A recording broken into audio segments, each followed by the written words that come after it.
Welcome to today's webinar, compiled and produced by the team at BizNews.com.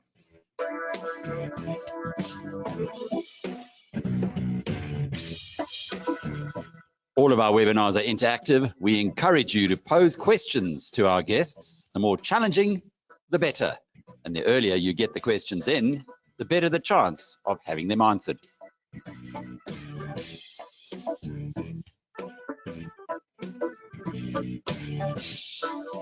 The recording of this webinar will be available later today on the BizNews.com channel on YouTube.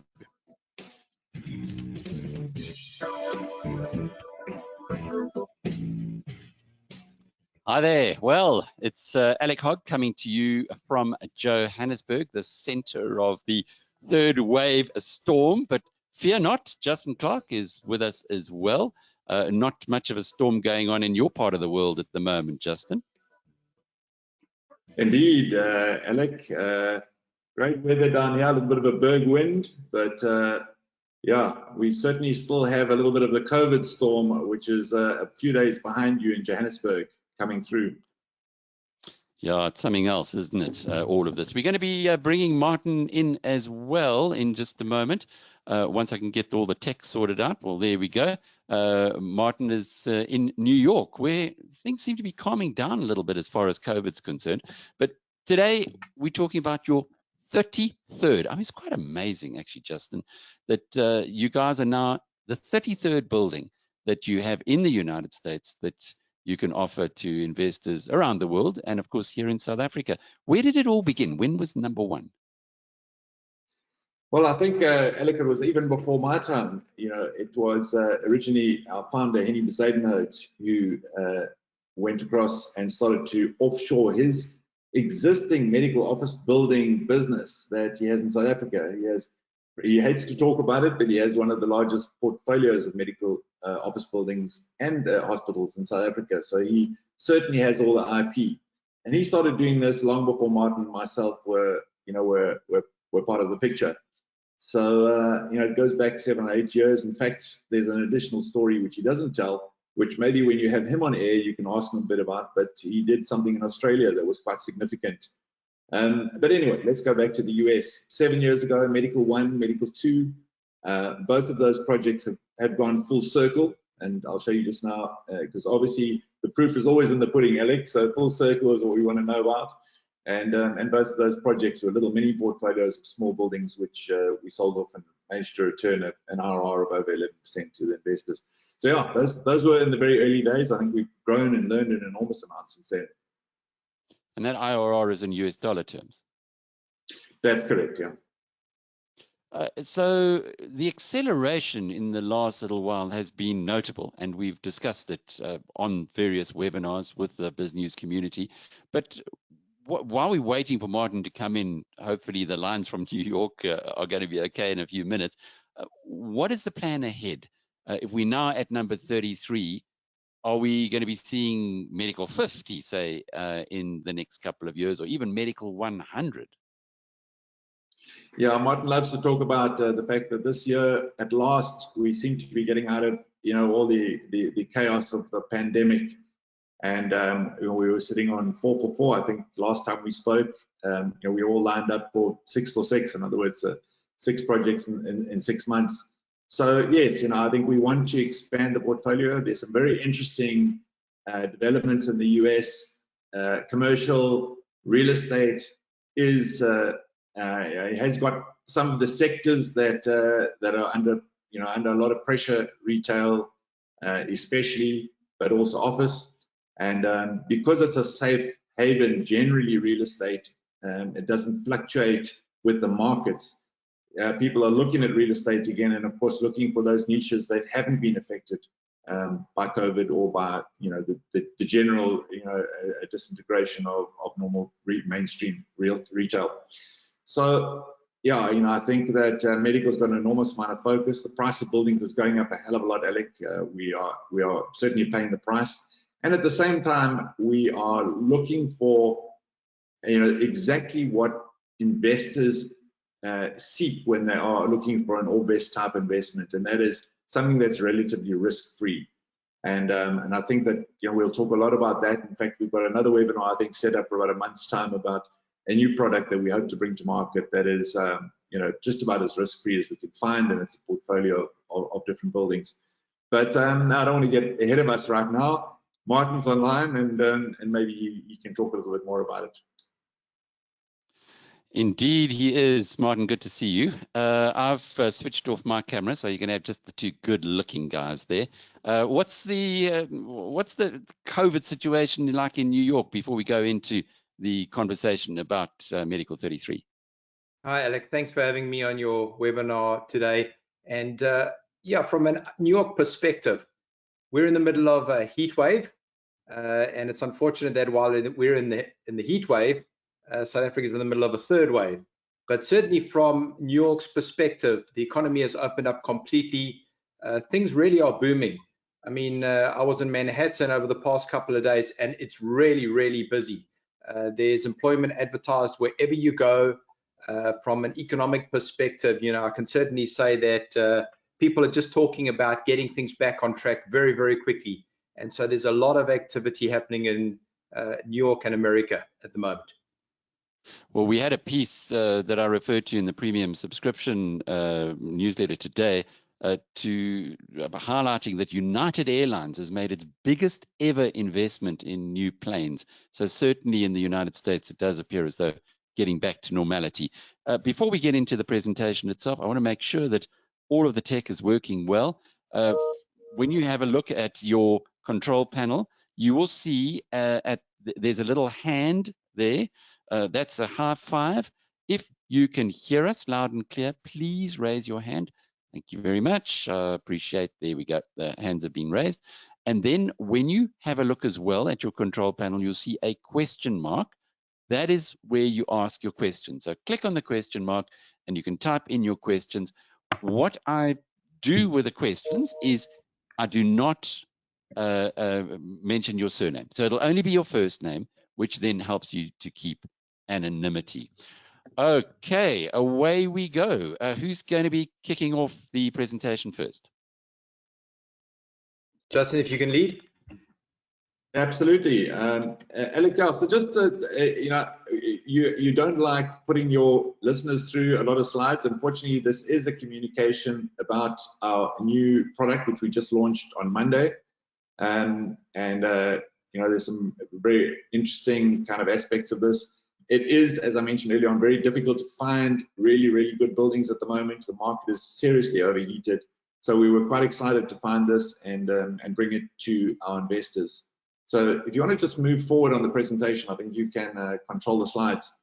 And yeah, the first for sure. thing And I'm sorry, Martin, Justin, I have gone through the slides and it's a nice short presentation. Thank you. So there'll be no death by PowerPoint. We do know on this one. Over to you, sir.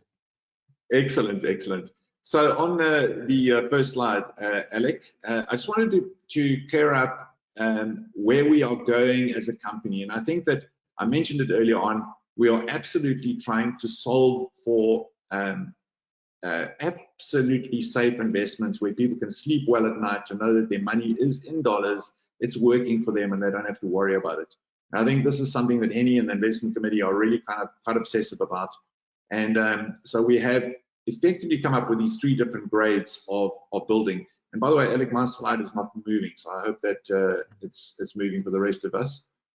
That's interesting. Okay, let's give it a crack. Well, that is interesting. Thank you for that. I tell you, we've got to find an alternative to Microsoft. I think Microsoft and Apple computers, they just don't talk to each other. Okay, you carry on talking, and I will get the tech sorted. Great. Yeah, I think for the benefit of everybody, there are some investors that are prepared to take a bit of a risk. In other words, they don't depend on the dividends, they don't live off them, but ultimately they would like to get a very, very good return, and they'll push return at the expense of cash flow. And then we have investors that are very focused on cash flow. They want to make sure that they can either gear their portfolio, Alec, and then use that to invest offshore, and they want to make sure that they get the regular income from it. So I think this just absolutely clarifies from our point of view how we intend to grade every single building that we bring and launch on your platform, Alec. So core obviously is super. I'm not going to get into the detail of it, otherwise we'll be here for a long time. But basically, core is something with a super long WALT or average lease term. It's generally a corporate tenant, a Fortune 500 type tenant that's going to pay the rent, and you know that money is absolutely coming every month. You can bank on every cent that's predicted through the 5-year period. Core Plus is often where there's a bit of vacancy, maybe the WALT or average weighted lease term is shorter. And then, of course, there's the more exciting stuff called the value add, which is where there's some vacancy in the building and there's some opportunity to push up the annual return or the IRR. And I think this graph kind of shows you a little bit that, you know, on the right-hand side, you get equities that are obviously a little bit more interesting. They fluctuate with the market, but, you know, you can have some sleepless nights if you watch the price of your equities go up and down. And then ultimately, there's development stuff that we don't do on the real estate side. So you know, I hope that, Alec, that helps us to get an idea. This product that we're going to talk about today is actually Core Plus, so it sits nicely in the middle. Okay, I was a little quick there, but am I on the right slide now? You seeing everything clear on your side, Justin? Yeah, and then this, Alec, I don't know if we've showed this to you, but we did this in late 2020 just to have a look at what effectively was being offered on the market at that point. And very interesting, and you'll be able to relate to this. US REITs, an index including capital value, at that point, and by that point it was towards the end of the year when there was some recovery, and they were still underwater, not badly actually, but they were still underwater as an average. And then of course there's the returns in grey, and we all know that sort of 4 and 5% in the US is doing really, really well. And then we looked at what we were able to pay out last year, and on the consolidated, on the OrbVest diversified thing, we paid out 7% on average across the board, and then we stuck to our 8% on the single buildings. So, you know, I think that gives, you know, a little bit of an idea of where we sit in the overall spectrum. Risk, very moderate. Return, actually very good. And then there are your 3 exits that you asked about earlier on. Medical 1, the very early buildings that Henny did. Medical 2, and of course, Medical 5, that was a more recent exit. I think end of 2020, I think one was Martin. Absolutely. So Medical 5, for example, you know, we had a building in Atlanta. We weren't intent on selling it. A REIT owned the building next door. They approached us and said, we'd like to make you an offer, only if we got our price. We then obviously take it to all our investors, because remember, at all times, the decision is based on what the investors want in the building. We are the custodians of the money, and they will take our guidance, and they agree to sell, and you can see the kind of returns it generates. And just before we get to the returns, you know, it's always our goal to try and get between 7 to 8% cash dividends per year, paid out quarterly. And then together with the capital gain after 5 years, that gives you your IRR. And so that's how we get to the total returns annualized. Martin, does that then explain why we've got Medical 1, Medical 2, and there's no 3 and 4? Or you're not hiding 3 and 4 from us? No, not at all. So 3 and 4, in fact, is a great portfolio. That is a portfolio where we're hoping to sign with the US government, the VA, the Veterans Association. And once they sign in the next, I think, couple of months, we're expecting it to come through a 10-year lease. Then it'll be very interesting. Do we sell a little bit sooner than expected because we've got such a great deal on the table, or do we hold it a little bit longer? The anticipated exit of those deals is slightly different to obviously 1, 2, 5. So each deal has its own time frame, and we always look for the opportune time to see when we're going to sell. And the numbers tell you how many projects you've done. So this one we're going to unveil today is the 33rd project. So you've had plenty of experience now. Without a doubt. And, you know, as time goes by, more importantly, what's happening in the United States in particular is that OrbVest is really becoming a known brand and an entity. You know, there's a lot of publicity about us now when, as Justin mentioned, you're 6 for 6. Certainly people get to see information about you every month.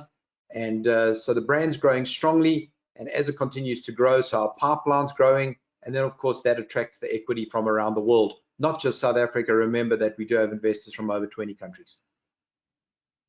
Justin, next slide. Please, yeah. Alec, unfortunately, the next one is a little disclaimer that I just have to, unfortunately, put on the screen, just to let everyone know that we are a registered financial service provider in South Africa as OrbVest South Africa. And we do recommend that people please don't take our advice. Remember, we get super enthusiastic about these buildings, but these are informational sessions that we have on your platform, Alec. And we do advise that people take advice from their financial advisors or do their due diligence. Thank you for that. And we can now start to talk about what we had today to launch. So Medical 33, once again, we've managed to locate our second building in Florida. And many of you will know that we've been trying to get in Florida for a long time. Florida is often known as the retirement state. It actually isn't like that at all. It's one of the most vibrant states in the US. But medical office buildings are very hard to come by in Florida, and certainly the good ones like this are even more rare. So there's actually two buildings in this complex, Alec. This is building 2, and it's significantly bigger than it looks like in the actual photo here. But let's have a little look at it and why we like it so much. If you move to the next slide, you'll see that this is located in Orlando, which everyone knows for Walt Disney World, I think it is, the massive Walt Disney project in Florida. And not only is it well located in one of the most vibrant of the states in Florida, but also it is directly across the road from one of the significant hospital service providers in the area. And there you can see Orlando Health Central Hospital campus on the right-hand side with the red on it. Beautiful campus. Towards the middle of the picture, there is the new cancer treatment center, which they've just completed, 30,000 square foot cancer treatment center. And just for your interest, these are the 5th largest employers in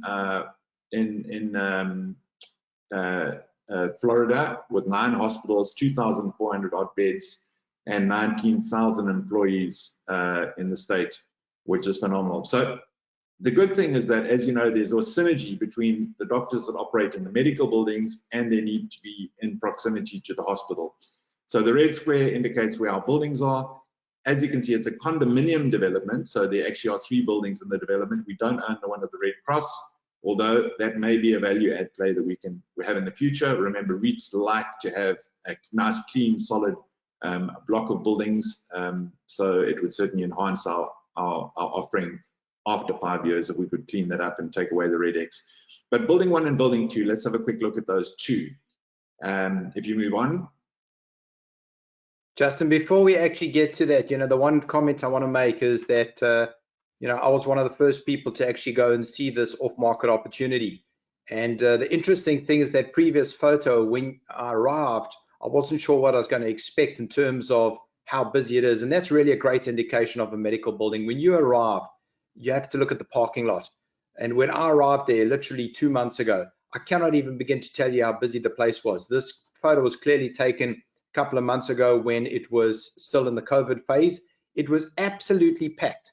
When you've got a plethora of medical practitioners in these 3 buildings, it's amazing just how many people they draw. So the parking lot is absolutely full. The buildings are well maintained. They really are in a very impressive position right opposite the campus, as Justin described. So that just gives context to actually now as we move into the building itself. Mart will carry on. I haven't been there. You obviously have spent some time in the building, so perhaps you can describe what we're looking at here. Absolutely. So you've got 2 buildings that have got a range of medical practitioners only. In fact, they are pretty much 100% let. There is 2 small spaces available, which have not been let to this point because they needed certification to get the contractors in to clean out the space. The fantastic thing is that the leasing agent that I met there was actually quite perturbed that in the area there is no space available in medical office buildings. And so she actually said that this is one of the most sought after type areas and buildings And there are a number of doctors who want to move in straight away the moment the space is complete. So that's part of our value add play. And so for us as OrbVest, when we try and find buildings that are in good locations, only medical, a nice range and an ecosystem of medical practitioners, this certainly ticks the box for me. And so we can go on to the next slides. Inside the buildings itself, as I mentioned, there's a number of different medical practitioners. What is very exciting is that as you move in on the bottom, on the left-hand side was a dermatology practice where the guy's been there literally forever. On the right-hand side was a pediatric practice, which again, forever. Some of the other individuals that I actually went inside and I met with, I mean, what fantastic space. They've really done an amazing job of looking after their internal space and the building itself. And so you can see on the screen just how well maintained it is. And so, when you've got happy tenants like that, it's a great indication that they'll stay there for a long time.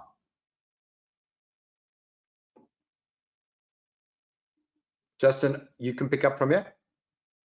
Excellent. Yeah. So I think, Alec, okay, why are we excited about this thing? First of all, it fits absolutely into our box. Our box is 40,000 odd square foot. We like that size of building. We don't like to go much smaller, and obviously, getting bigger, you've got a bunch of other additional risks. It's 88.2 leased to medical practitioners, which means it's 100% a medical building, which, as you know, makes it very attractive to potential buyers in the future.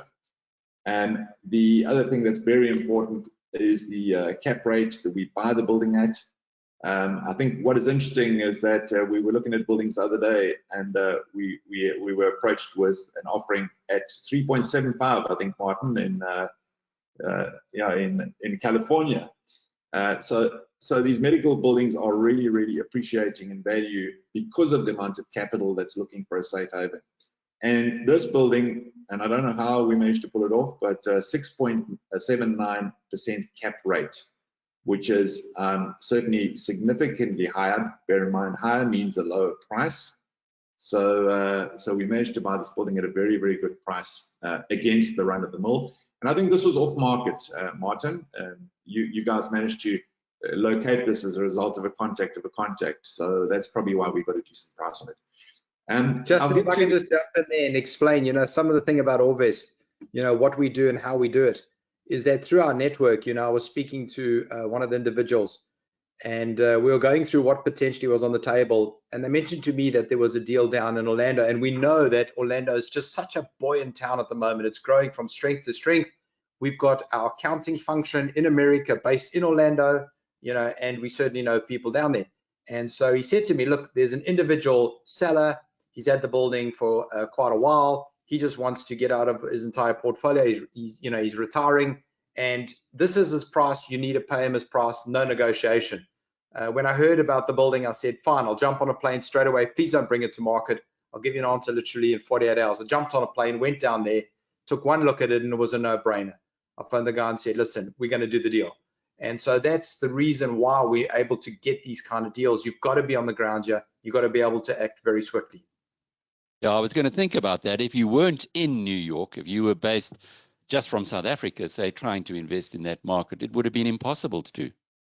Absolutely. And, when you take the team, which is, we've got Michiel that's going to be in Atlanta, together with our acquisition manager who's been involved for 30 years, Andrew, who's in our office there, together with our underwriting guys, and then, of course, we've got legal in Atlanta and we've got accounting in Florida. It gives us a nice spread across the key states where we need to get to very, very quickly when deals and opportunities come up, because that's what it's all about. It's who can strike first and make sure that you commit and don't let people down. And that's what's happening with OrbVest, is that we're getting a reputation.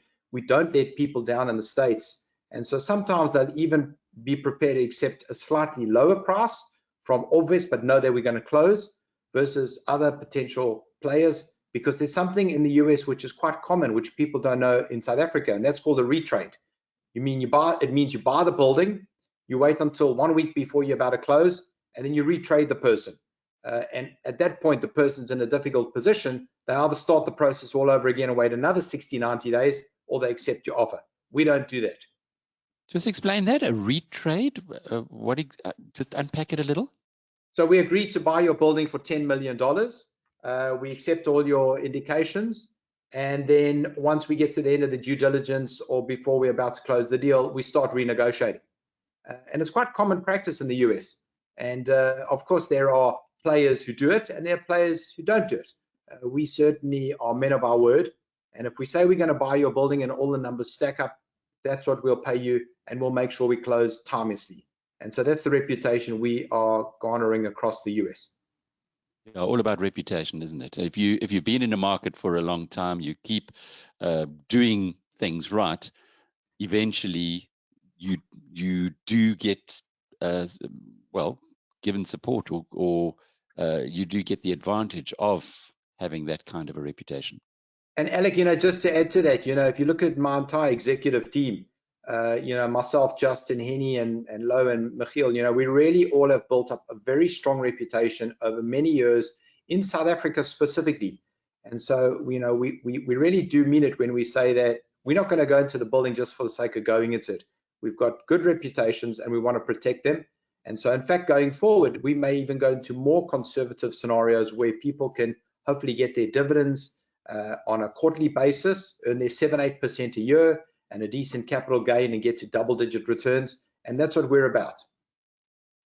I guess also being South African based, what we want as South African investors when you're investing abroad is you don't want any guesswork on that side of the ocean.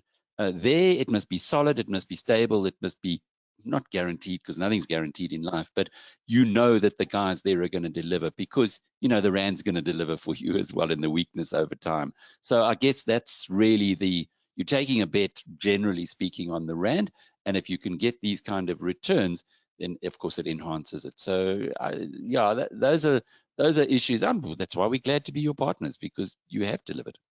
And make no mistake, every business has its challenges now and then.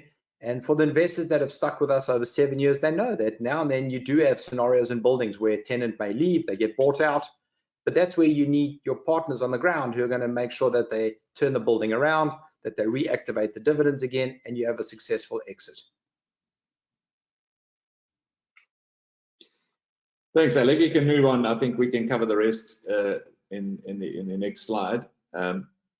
So I think this is very important, and when we always bring this up, there's always the fundamentals or the value play, as you put it, Alec. If you're buying a building, make sure that you're not paying a premium because the rental is super high for what you're acquiring.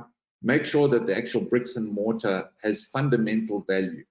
And I think that you can see by this little graph here that we always make sure that the fundamentals are right. Here you can see we're paying in the region of 21 odd dollars per square foot. In other words, the tenants are paying $21 per square foot as a rental across the board in these two buildings, and the average in the area is sitting at around 22. So very good fundamentals. When your leases come up for renewal, you're not going to be renegotiating down, and this is something very important that we've learned. The other thing that's quite fascinating is that even with all the turmoil going on in the US, the politics, the elections, different presidents, etc., you will notice that there is always escalation. And look at the year-on-year growth in escalation in this particular metro in Florida. 2.28, 2.77 escalation on leases. It's not bad if you consider what interest rates are at the moment. And it's very interesting to see that there is actually this sort of inflationary pressure on pricing. So, I think those are two fundamentals that we absolutely look at. You can move on.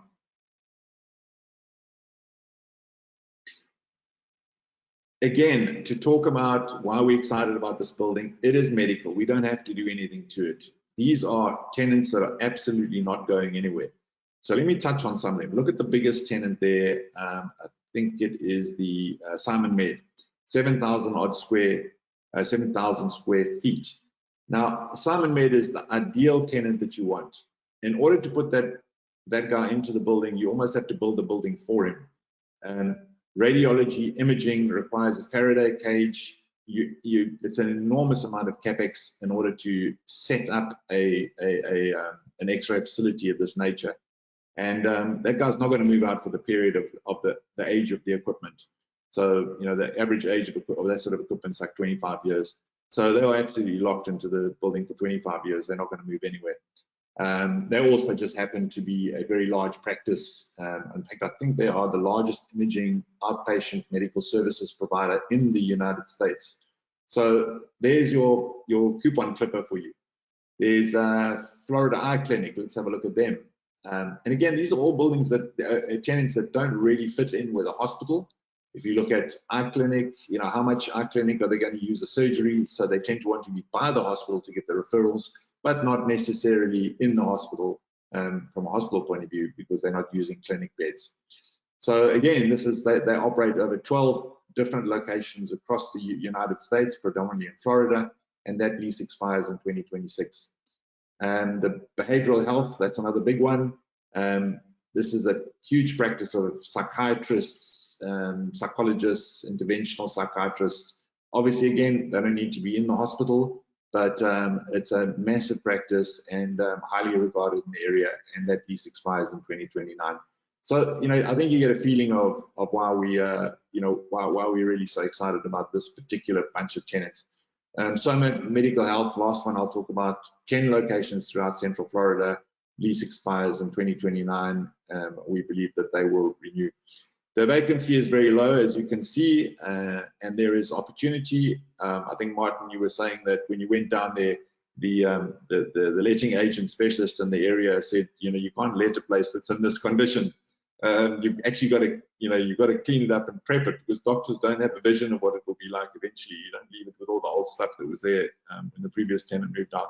You know, I think that that there is obviously an opportunity to fill up that space, but you know what, we haven't really factored it in. Can move on, Alec. So now we get down to the actual economics, and in the interest of time, Alec, I'm going to zoom through this very, very quickly. Basically, total cost of the building is around $11 million.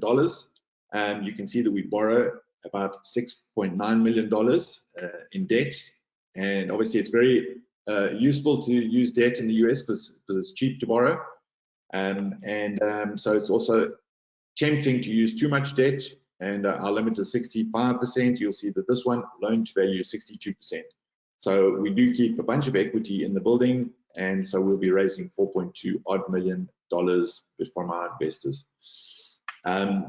Just a quick point to make out the difference between the actual acquisition price of the building and the 11.2 million is a lot of reservation of funds that we use for example, TI in the event that we need to replace or put tenants into that vacant space, or use a little bit of leverage to get a guy to sign a longer lease before we sell the building.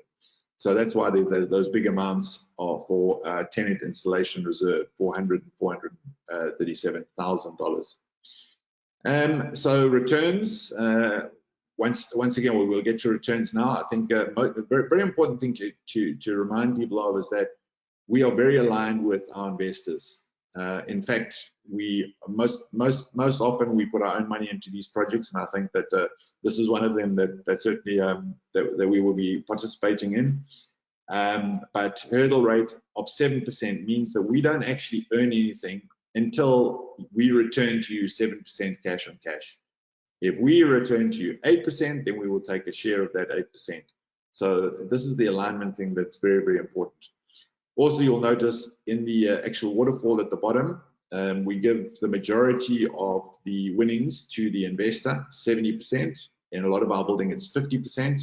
But in this case, to make the economics work, we've given away more of the upside. As I said, buildings are getting more expensive. Thanks, Alec. We can move on to probably the most important one, which is the projected returns. As I mentioned earlier, you know, if you make an investment, we are fairly confident because of these leases that these are the numbers that we will do. You know, it starts off at just over 7, and we'll get towards 7.4 towards the end.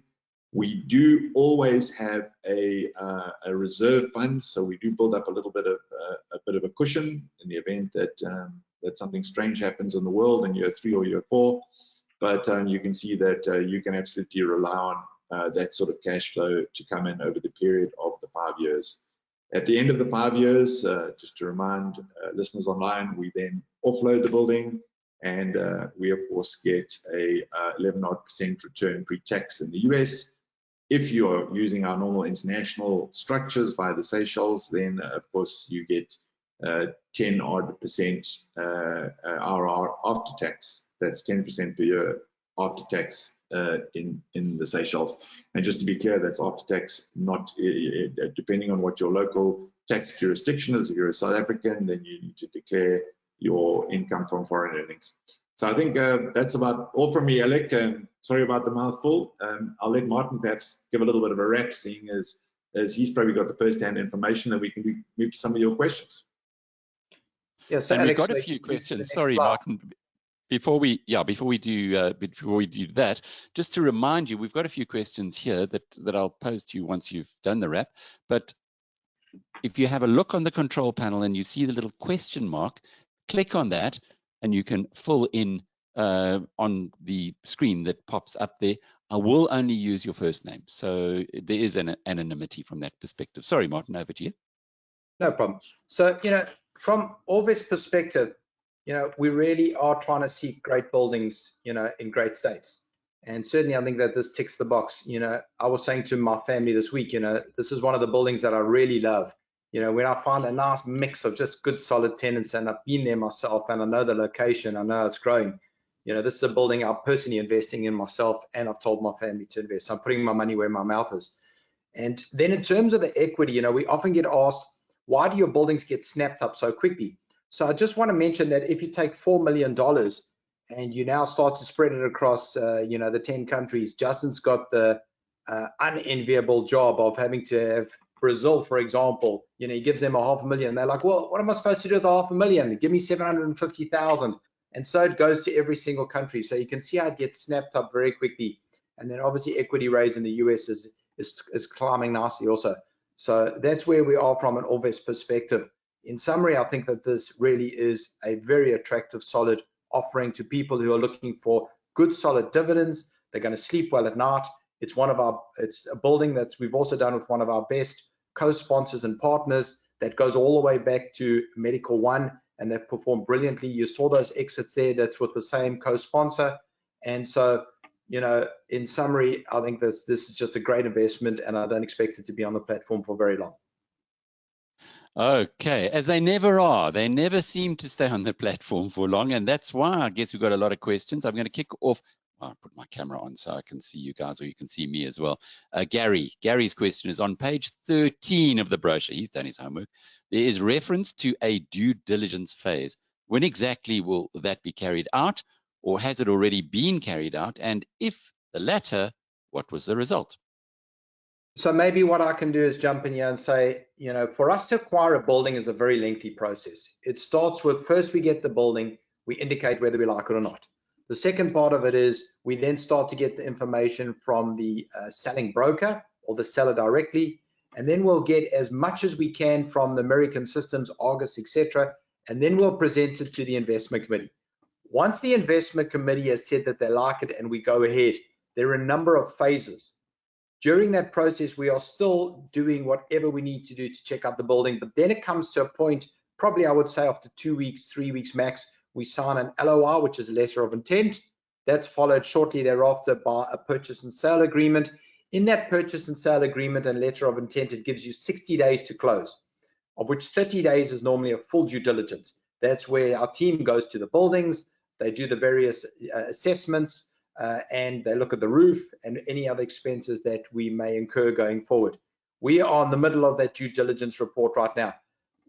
99% of the time, when you're in the due diligence, based on the honesty of the seller, you won't find anything untoward. There has been a situation in the past where we did find stuff and we weren't comfortable with the information, we walked away from a deal. And we're very comfortable with walking away from a deal.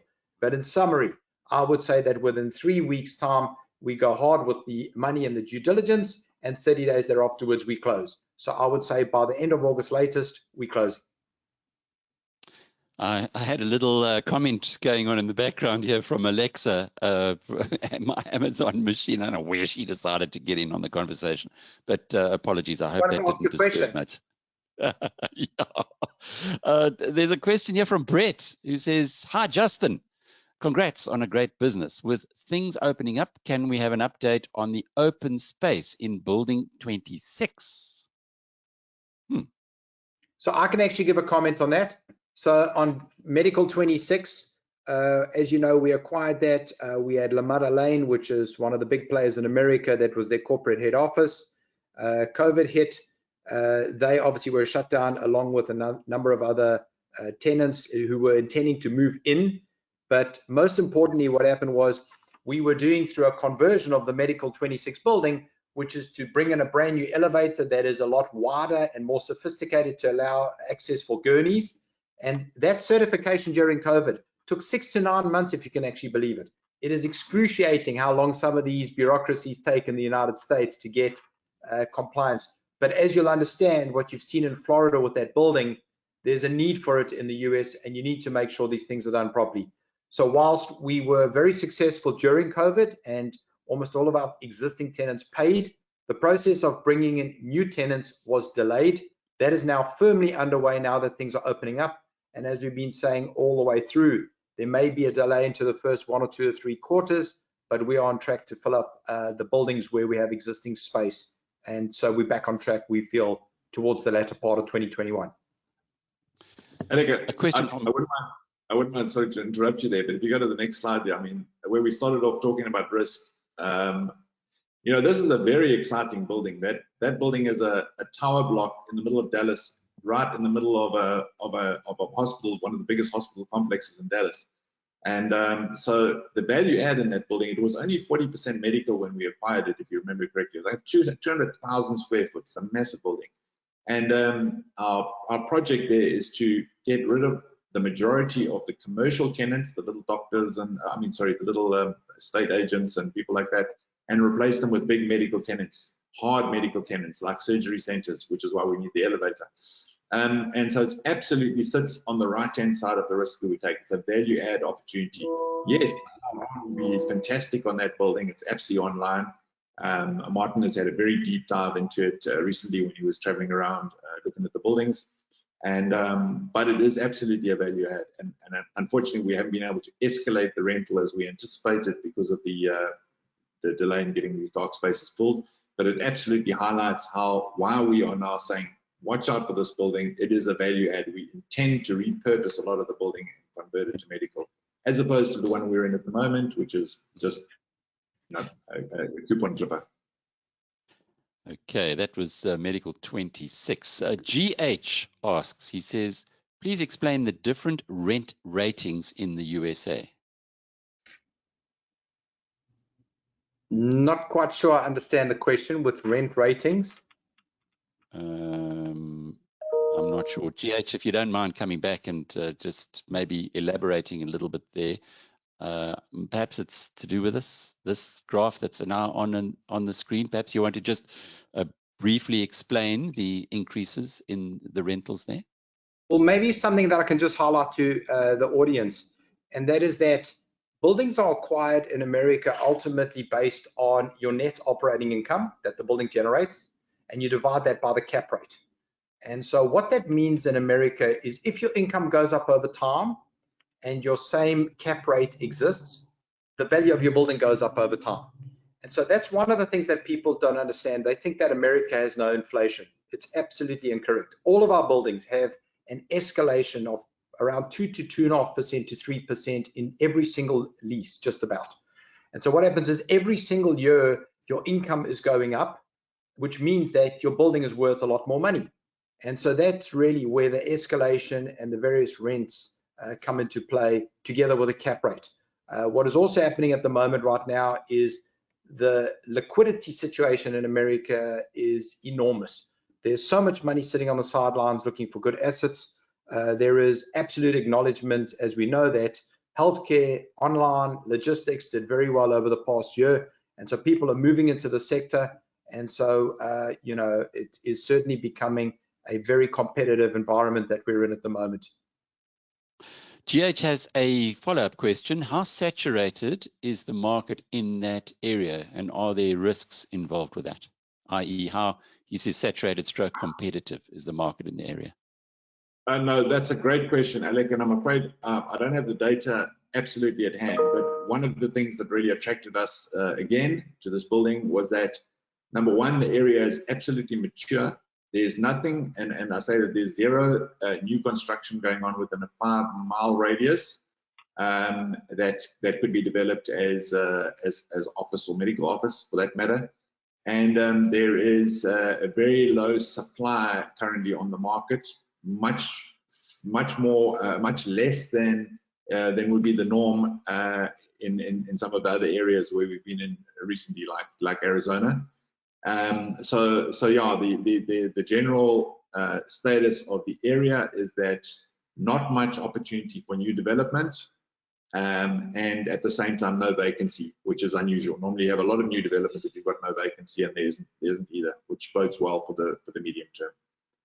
If I can also just jump in there, Alec, you know, one of the things I'd just like to highlight is that Justin and I don't make the final decision on buildings, and this gives everyone a sense of comfort. For those that know OrbVest, we've got an independent investment committee. We give our viewpoint to them. They have full veto over any building. We have a number of individuals that are steeped in experience of over 30 years that are on that investment committee, well known in South Africa, in particular with banks and big CVs they've had in the past. And so that as part of our RP is one of those discussions. You know, what is the vacancy in the area? Is it saturated? Is it not? What is our chances of being able to fill the building, etc. So we're very comfortable it's past that phase of the due diligence. Bruce's question, and we're going to have to, I think, crack on a little bit, because otherwise we're not going to get through all of them. He says, have you checked that the tenants will definitely renew, as many leases seem to expire at plus or minus the sale due date? So that's exactly the good question, is rollover risk. And rollover risk is one of the key assessments. One of the things in the US that is very exciting is that we are in healthcare, because if you think about your doctor or dentist in any place in the world, we know how many times have they moved in the last 10 years. It's always once or never. So when someone moves into an area, the likelihood of them moving out, if you think about it in your own personal circumstance, is very limited. You know, it costs them a lot of money, as Justin mentioned, to move in. And so what happens is that when a person has been there for 15 years and built a brand and a reputation, it's unlikely they're going to move, especially when it's the ecosystem right next to the hospital campus. That's a huge draw card. Remember, a lot of people who go to the hospital get referred across the road. And so, yes, they can move out and go somewhere else, but make no mistake, if you've got the right building, there's often many other players wanting to move into that exact same space. So we're comfortable that we've managed the risk, especially when it comes time to sell. Lynn asks, are you able to provide indication of the tax treatment on the dividends and the capital gain for South African residents? Justin? Yeah, I think that the tax treatment, the most complex part of the tax treatment is getting in and out of the US. Bear in mind that you have some capital gains on the building ultimately, and you have withholding taxes. We make sure that we resolve all of that if you go via the Seychelles structure, and that's part of the IP that we've developed over the years, is to make that very, very efficient. So your money is tax-free in the Seychelles. Now, obviously, as a South African taxpayer, and we do not give tax advice, so please just delete this from your mind, but you have to then declare that as income on foreign earnings. You should be declaring that as income on foreign earnings and putting it into your tax return. Ultimately, they would end up with a probable tax obligation of about 20%. If I can just also jump in and just say, Lynn, the one thing I always like to say is where OrbVest has developed is we originally only dealt with high net worth individuals, and then we became more mainstream retail, and we want to obviously help people around the world. And so I always say that every time we meet someone, the one thing they always have is they have generally a very good accountant and a very good lawyer. And so we've certainly overcome that many, many times. And when you reach out to our assistants, they will be able to give you all the necessary information to hopefully satisfy what you and your accountants would require. Gloria's question is there a possibility that the building cannot be offloaded? And if yes, what happens then? And how do you calculate the annual dividend? Oh, sorry, let's handle that. And then she's got two more questions. So in terms of offloading a building, I think right now it's so competitive. I think any building will just about sell in America, and it's just getting stronger and stronger. We've seen the same in multifamily, where cap rates have gone down dramatically, and many other asset classes. But that's a great question. What happens if you get to, for example, COVID? and you don't want to sell in the middle of a downturn. You never do. So there's always a leeway where generally as things go up and down in their cycles, we will either sell sooner when it's the most opportune time, or perhaps we might delay it by a year. But the one thing about healthcare that I can assure everyone is we've got another slide we'll show you if someone reaches out to us. Over 20 years, the cap rates in medical office and medical office buildings has been so consistent over literally decades. Second question, how do you calculate the annual dividend returns? So the dividends are calculated where we take the total cost of the building, and then we work out how much debt and how much equity. And think about it like this: if you bought a building in South Africa, even at the end of a quarter or year, you've made a profit because everybody's paid you rent, and then you've paid your interest on your mortgage, and then a bit of rates and taxes. And those numbers in America are very, very consistent. Whatever the remaining amount is, you divide that by your equity that you raised, and each person that put in a certain amount of money owns their piece of the building, and they get their percentage of the profit back. That's the dividend. And what happens to the income that comes when a building is not at full capacity? It just means that you've just made a little bit less of a profit. So for example, in this scenario here, instead of us, if the income was $10,000 fully leased, if it's 88%, it would be $8,800. Just for round figures, just to give an example. But the one thing is that even in a range, I'll say to people, if we're saying 7 to 8, if you think about dollars overseas, I'm not yet aware of too many players in South Africa that are consistently able to generate 7 to 8% in dollars. And being a South African and having my money invested there over time, the big players always used to say, be happy with 5 to 6% in euros and pounds and dollars. And that's not the case. There are a lot of players like ourselves and others that have been generating 7 to 8 and double-digit returns for many, many years now. GH has another follow-up question. He says it was marked in the prospectus as B rated, from what I remember. Sorry, I don't have it don't have the prospectus handy. Is that the case, and what does it mean? You get A-class buildings, you get B-class buildings. And A-class are very big, expensive, shiny buildings.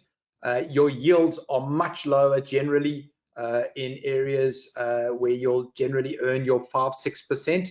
But there they're doing a major play on capital appreciation. And that's just not our market.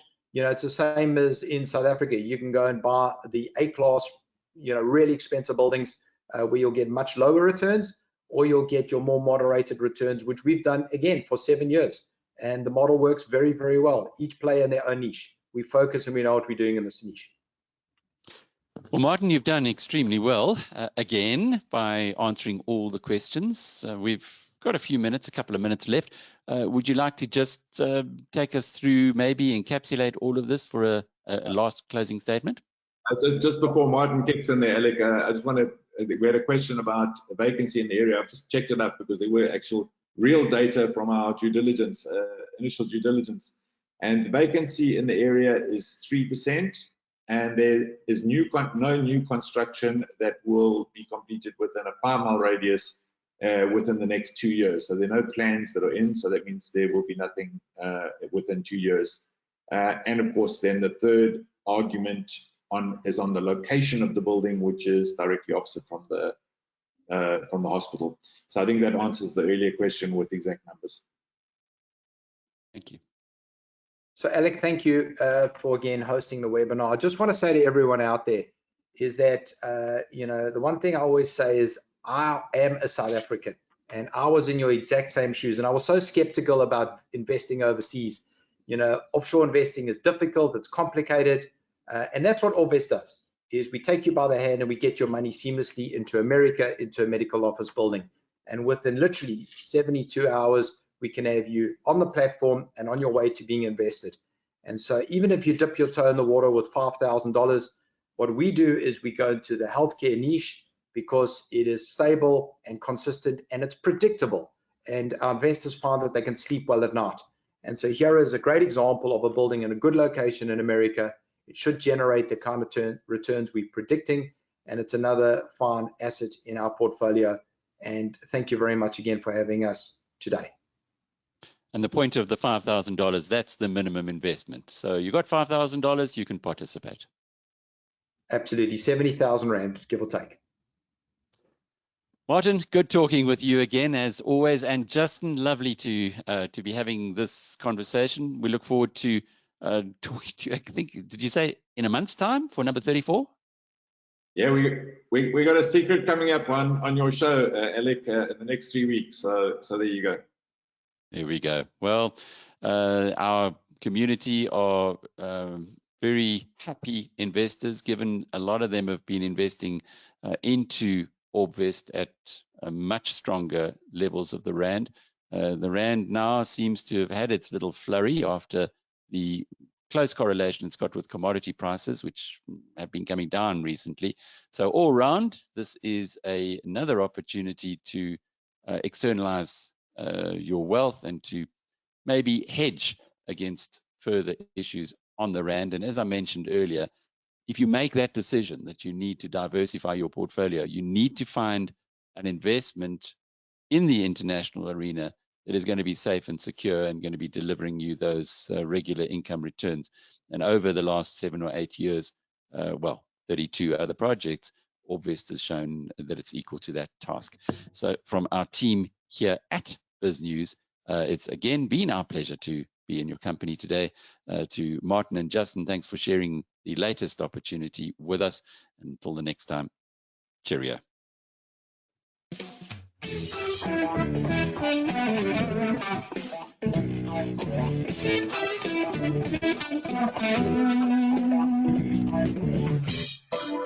Thank you for joining us for this webinar, which is compiled and produced by the team at biznews.com. A recording of this webinar will be available later today on the biznews.com channel on YouTube. From our team, until the next time, cheerio.